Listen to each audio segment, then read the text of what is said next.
නම් තියනවා ළමයි. මේක බලන්න රුපියල් not eat කියලා ගහලා දෙනවා. ඒ කට්ටිය කනවනේ. මේක රුපියල් 300යි කියලා එක. ඒ වුණාට අපි දැන් එළියෙන් අරන් ආවා. මේ ග්‍රෑම් 500 රුපියල් 70යි. මෙතන රුපියල් 300යි කියලා එක. මෙන්න ඩ්‍රැගන් ෆෘට් තියෙනවා 120යි කිලෝ එක. ඊට පස්සේ ස්වීට් කෝන් තියෙනවා. එක ස්වීට් කෝන් එකක් රුපියල් 28යි. මේ රස රසයි මම රසයි. ඊට පස්සේ මේවා මේ නෙල්ලි. අපි කියන්නේ නෙල්ලි කියලා සමහර පැත්තේ වෙන මොකද්ද කියලා. මේක රුපියල් 120යි. මෙන්න ඔලිගෙට කියලා. අම්මෝ මේක සයිස් එක මේ අපෝ ඒක නරකයි. මේ පොඩේ සම් පට්ටද.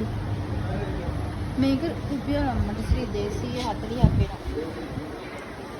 පස්සේ 280යි මේ අපල් එක.